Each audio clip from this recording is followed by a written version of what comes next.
BNP chairperson ও তিনবারের সাবেক প্রধানমন্ত্রী বেগম খালেদা জিয়ার দ্রুত সুস্থতা কামনায় নাসিরনগর পিটিএ মার্কেটে মিলাদ ও দোয়া মাহফিল অনুষ্ঠিত হয়েছে।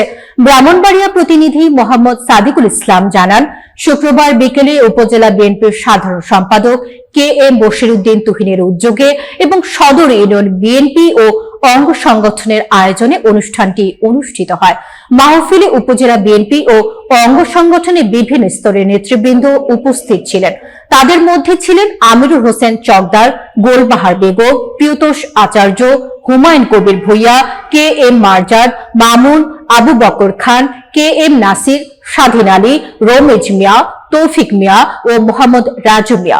মিলাদ পরিচালনা করেন মাওলানা নুরুল ইসলাম এবং বিশেষ মোনাজাত পরিচালনা করেন সৈয়দ আশরাফুল আবদাল মুকাল্লিদ। মোনাজাতে বক্তারা বলেন, বেগম খালেদা জিয়া আজীবন জনগণের অধিকারের জন্য সংগ্রাম করেছেন। তার ত্যাগ ও সাহস দেশের গণতান্ত্রিক অগ্রযাত্রায় গুরুত্বপূর্ণ ভূমিকা রেখেছে। এই সময় তার দ্রুত সুস্থতা দেশের মানুষের প্রার্থনা।